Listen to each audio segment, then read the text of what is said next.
All right, so today we're going to be discussing about the topic of mergers and acquisitions. Over there we got Shelby, Becca, Taria, and this is Faria. My name is Luke. So before going forward, we kind of want to talk about the different objectives and things you're going to learn about mergers and acquisitions. First, we're going to be going over some keywords, and with these keywords, you're going to kind of learn about the definitions, the explanations, different components of mergers and acquisitions.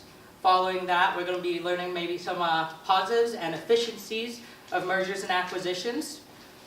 Going forward from that, we're going to be talking something close to home, just because we're in Alberta. We're going to be discussing about the oil and gas industries, different kind of trends, and then also some future predictions of the oil and gas industry. Then Tarina's going to wrap everything up with some negative aspects that can occur from mergers and acquisitions. And then we're going to bring it all together with case discussion questions that you guys are broken into your groups right now, that you're going to be able to talk with each other, and then we'll bring everything together in a summary. So the keywords we want you to learn are mergers, acquisitions, acquirer, and acquired. We kind of want you to distinguish the differences between them and gain an understanding as we kind of work our way through this presentation. Hi everyone, I'm going to talk about merger and acquisition. So it's a term used to refer to the consolidation of companies.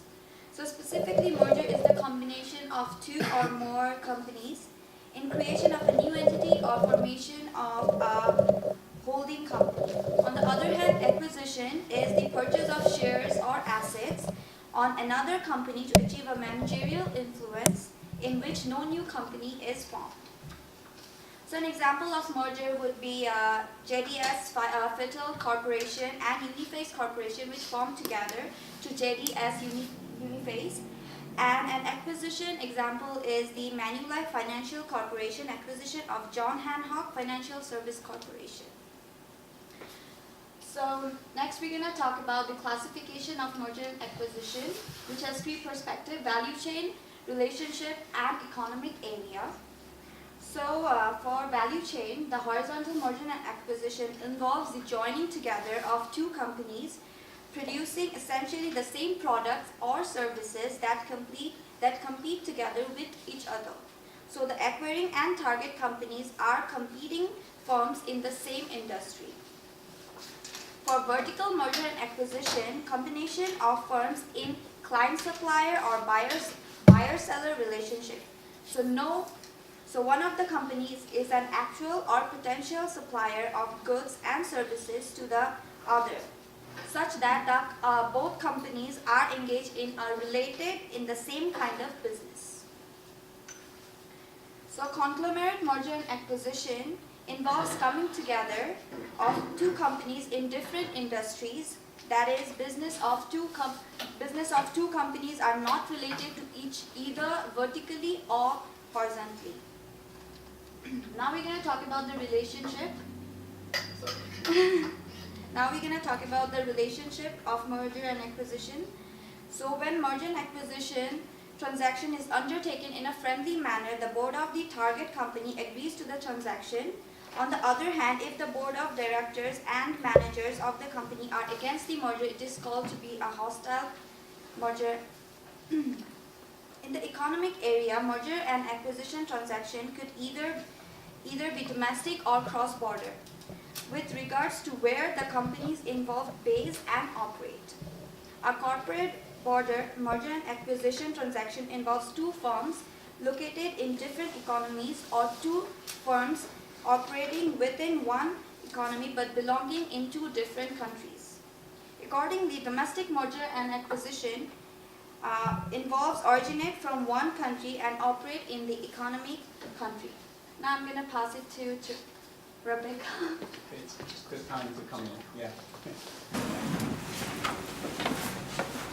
Okay, so in the 2014 Journal of Finance, there was an article published that talked about the different characteristics between an acquirer and acquiree. So in this article, they found that the main drivers behind mergers and acquisitions are innovation. So looking to acquire new technology and patents. Now, innovation relatedness is incredibly important for mergers to be successful. Not only will it help companies be more likely to merge, you'll actually see more successful outcomes out of companies with innovation relatedness.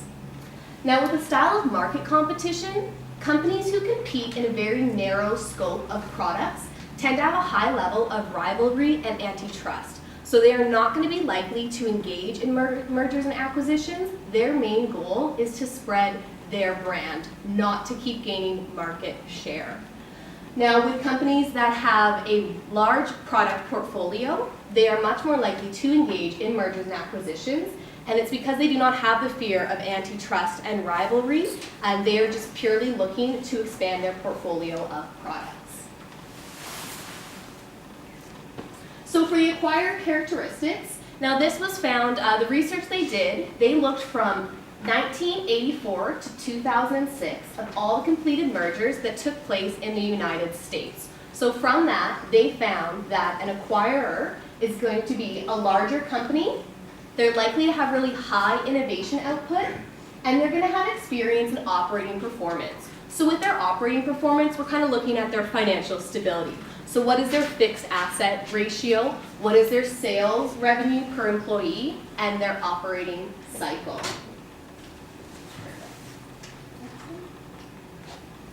So now the reasons for these larger companies to look to acquire, they're tending to look to increase their economy of scale, to reduce their research and development costs, as well as increasing their competitive advantage through merging technologies and innovation.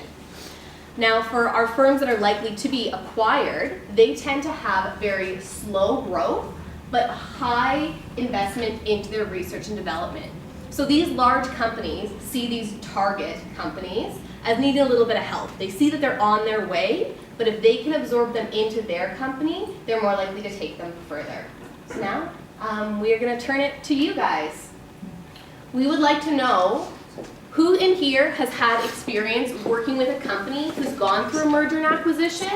And if so, can you tell us, were you the acquirer or the acquiree? And kind of highlight some of the characteristics that we just spoke about.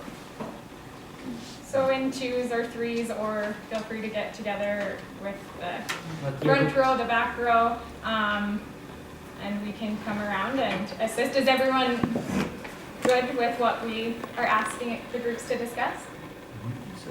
I'm sure there's a possibility that there's at least one person in the group that has direct experience with or has heard about. So I think that we can just talk about those things.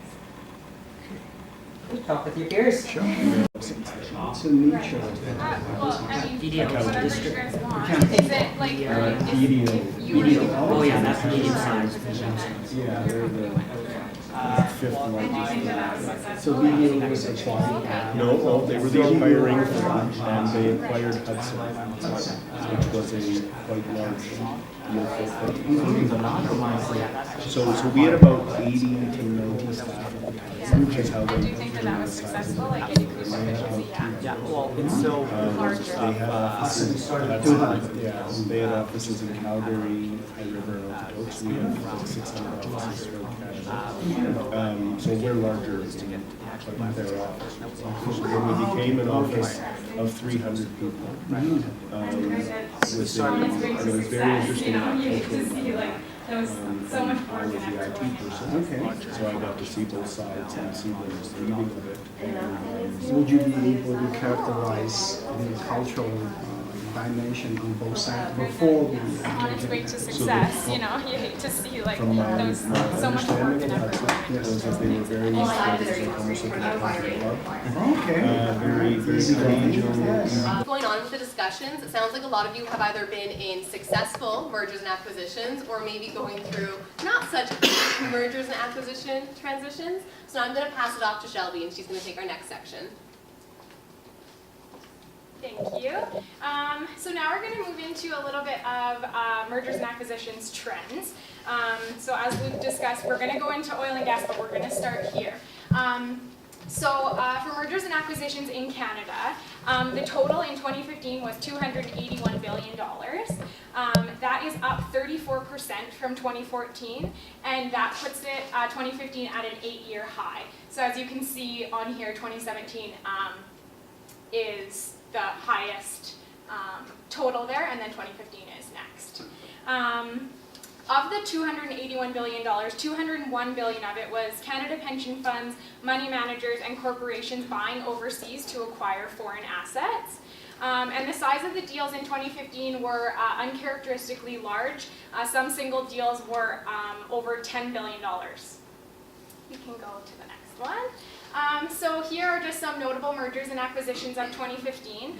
You might be familiar with some of these names. So the first one is Pfizer and Allergan. So Pfizer is the maker of the popular drug called Lipitor, Viagra, and also a fibromyalgia drug.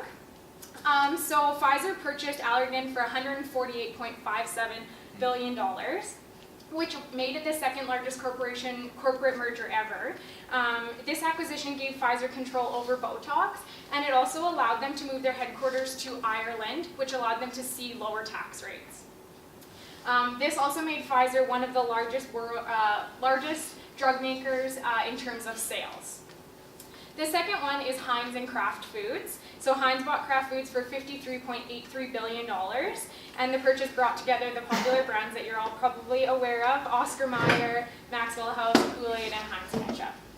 And the last one, AB InBev and SABMiller. You're probably familiar with those names from the case study that we did last week. AB InBev wanted to be even larger than they were, so they purchased SABMiller for $105.56 billion, and this allowed them to expand their business into the African and Asian markets. And as part of the deal, SABMiller agreed to sell their Miller brand and to Molson Coors. Next, please. Okay, so now we just want to have another little discussion in our groups, trying to make this a little bit more relevant, bringing the merger and acquisition kind of into Calgary. So because oil and gas is so widely spread in Calgary, we're just going to talk about the thoughts for merger and acquisition trends going forward. So you kind of have a sense of what 2015 brought on a wider scale. So for oil and gas, all things considered, do you think that merger and acquisition activity will increase, if it will decrease, or if it will maybe stay the same, or what kind of direction it will take for 2016? And maybe just discussing what factors would contribute to either increase, decrease. Something that is kind of contributing at the discount, and might be a good opportunity for larger firms to hire some. So would you say it'd be foreign mergers and acquisition or national mergers and acquisitions? There might be some law to because- prevent the foreign companies to get into Canada. Because, like, for example, you have ExxonMobil, and they're one of the largest oil producers in the United States, but the US dollar is sitting at almost like a 30% discount if they came in right now. Yes. Do you think there would be a lot more hostile takeovers occurring with these larger oil companies in the United States, especially since some production does occur in the United States, such as Colorado and Texas? So they're taking all the innovation, kind of kicking out all the people, so like the people part of the company and just take on the You could assets. look at it like housing industry too. I mean, taking advantage of low prices and can afford what they have. Someone's opportunity, so got the cash. There's also a lot of small companies. So part of the reason we did this is because amongst the literature, sort of for predictions for M&A trends in oil and gas, for 2016 is quite controversial. I mean, maybe not controversial, but there's a lot of different opinions out there, and there's a lot of sources saying increase, decrease, you know, a lot of different opinions. So it was good that we had some discussion about kind of where people see things going, and potentials for what will happen. So these are just some quotes from a couple of sources. As you can see, one going for increase, one going for decrease. So a couple potential factors that could be seen, we'll talk to both increase and decrease, but decrease first, is future commodity prices, foreign investment review, climate change legislation, the royalty review that just took place, reluctance to sell with the hopes that the oil price is going to rebound, hopefully quicker or sooner than later, and also infrastructure limitations, so First Nations and environmental considerations. And some of the potential reasons that it could increase is gain efficiency in a tough economic climate, so doing something to try and get yourself ahead. Purchase at a lower price. If people are scrounging and they're having a hard time paying off their debt, they might just sell at a lower price than they would with better oil prices. A tool used to enhance growth, so we kind of were having discussion in this group about really small acquisitions or acquiring things that aren't going to put them completely out of business or too hard to manage, but just kind of little strategic things. And then also Canadian companies could be buying foreign assets for foreign revenues. So now I will pass it on to Trina. So I'm going to discuss some of the negative aspects of mergers and acquisitions, which I know we talked about in our first discussion as well. We had some good insights. So some studies show that unfortunately roughly about 60% of acquisitions and mergers are seen as failures. And this is largely due to lack of planning on the organization side. So on one hand, people factors do need to be considered. A merger acquisition, it's often announced once it's a for sure thing, we're going to do it.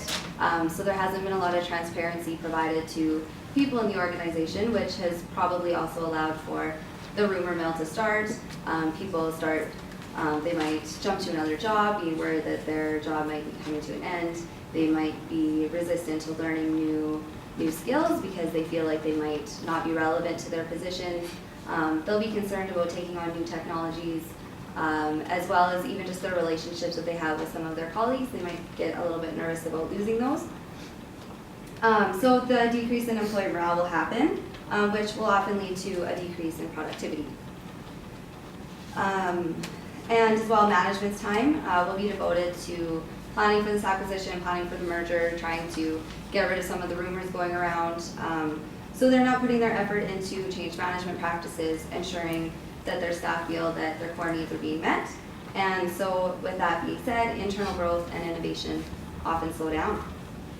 So once the merger or acquisition is announced, restructures often occur within the organization, which sometimes lead to layoffs as well as new ways of doing things.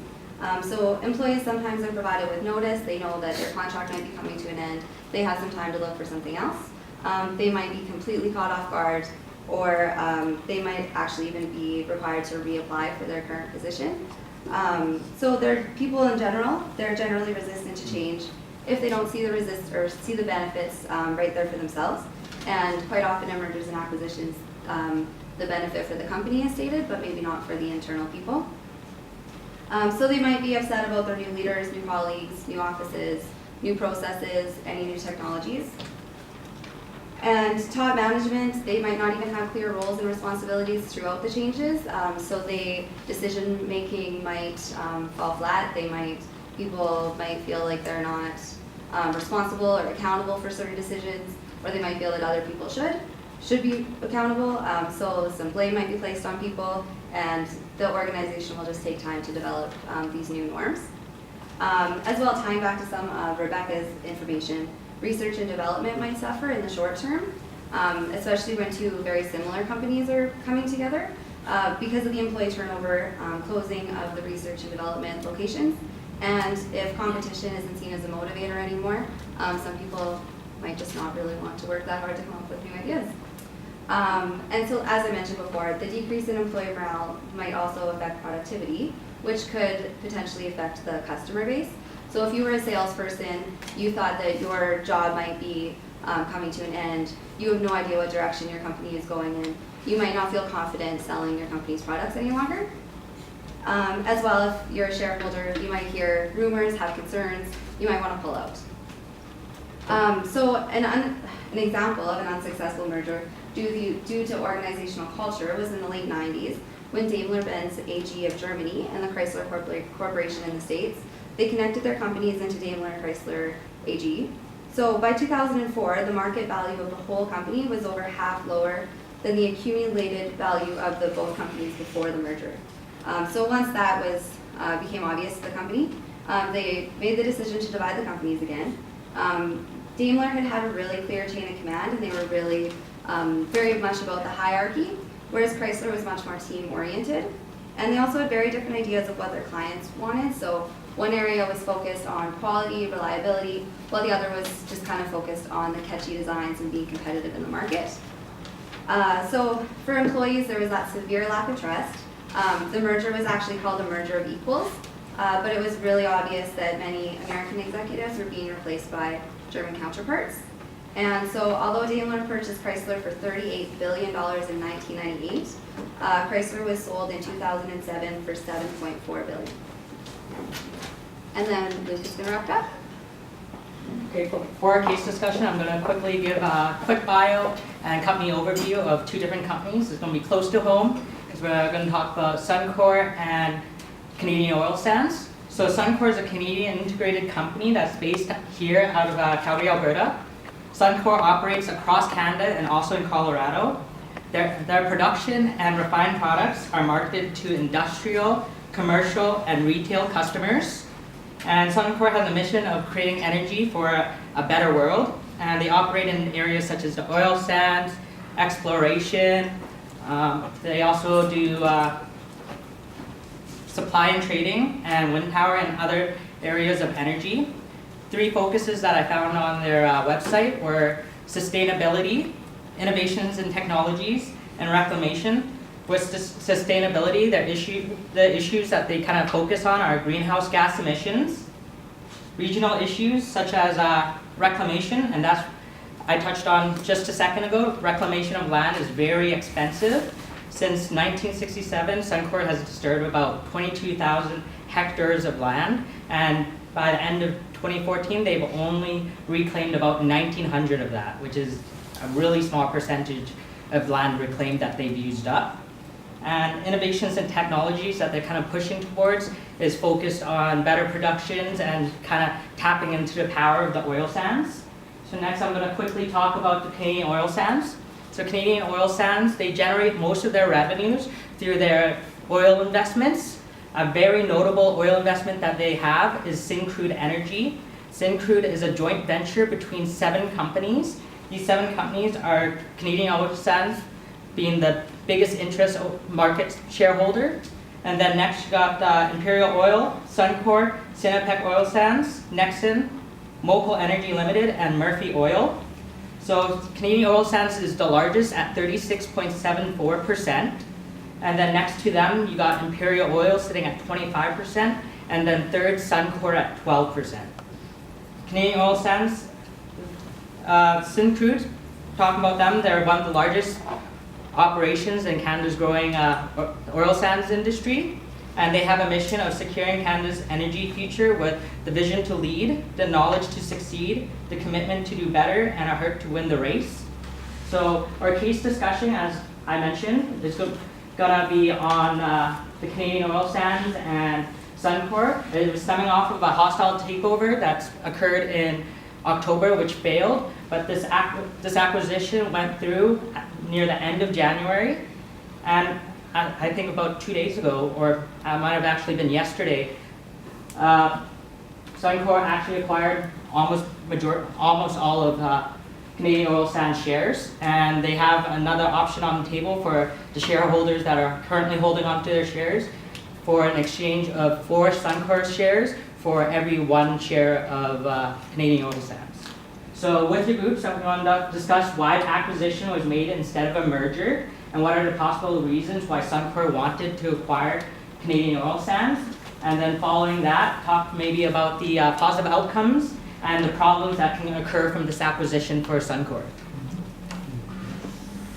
If you look at the merger and acquisition, Suncor wanted to acquire the Canadian oil sands. So why would they pick to acquire them instead of merge with them? I think it's obvious they wanted to try and get that market share on their end to be the total. Yeah, definitely they were the lowest. They had the lowest share. And I was actually the contracts and Another good deals that position were whether being you made by want to say it. management. Majority of it. Does it give them an advantage on the total Focus on strategically would they need to display? couple of years were kind of really confusing. Sorry, that question was the same. No, that doesn't question that. Okay. Will they be the biggest from the Canadian companies? I believe share-wise they will be, so for all the things they control, Yeah. they should be. Kind of interesting though that they're offering 4 shares of Suncor for everyone. That's showing how badly they want to acquire this other company that they don't even want to consider them equals. They're saying that, hey, we need 4 of our shares for every one of the COS. Yeah. There's gotta be something more than the actual. They're seeing something long term. Yeah. I mean, Something the average Joe doesn't see. yeah, it's very on the surface for us to see it that way. There's a lot in the oil industry by When stretch. you're also looking at a street I don't have a lot of experience in that Suncor's industry, motive and, of acquiring Canadian oil I don't think they're only could doing be it for the market because share. they want the majority gotta be control some- over Yeah. Yeah, that was the issue with the whole contracts and the deals that were being made and why it took so long is because management between both parties did not agree with each other and the different kind of focuses that they wanted to focus on strategically in the next couple of years were kind of really Sorry, conflicting. is that a question or was this? And Suncor is trying to be a Canadian integrated company. Whereas I oil, believe Canadian oil share-wise sands they is will be, so for all the they things they ride the control, oil sands high they and should low. be. So you know that Kind their of lows interesting are though, weak they're point. offering 4 Suncor shares saying, of well, Suncor for we're in everyone. trouble, That's come showing how over. badly they want to acquire this and other the board is company like, that they don't even want to consider them no, equals. They're no, saying I that, think hey, if they maybe if they were 4 friendly, of our maybe they shares would for have a every merger, one like of a the weak COS. side merger. And, So we also hope you guys learned about some positive aspects and efficiencies that can come out of mergers and acquisitions. You guys kind of talked about it within your groups and all that. We talked about BDO and Hudson here and how they want to integrate their culture and kind of improve their work-life balance. Was there any points on the other group with that question there on the positives and efficiencies that kind of came out of it? Yeah, we had some great discussions from this side of the room, talking about some of the things going on with the Shaw Wind merger, as well as the Safeway Sobeys, and some of the problems that are coming out of that, and just the differences between the ways that the 2 companies, or sorry, the 2 industries work, and how we're seeing differences in the way that their mergers are going through. And being in Alberta, we talk about the oil and gas industry, and then we kind of talk about the different kind of predictions going forward. And with your groups, we had that case discussion with Suncor and Canadian Oil Sands being the first big merger and acquisition that happened here in Canada. The total cost of that was about $6.67 billion for that acquisition. And then we also talked about some negative aspects, which you also talked about in the case discussion, and which you also learned from Tarina's speaking points. And if you guys have any questions for us, we're open for some questions, but that's our whole presentation. I hope you guys took something from it. Wonderful. Give them a big applause.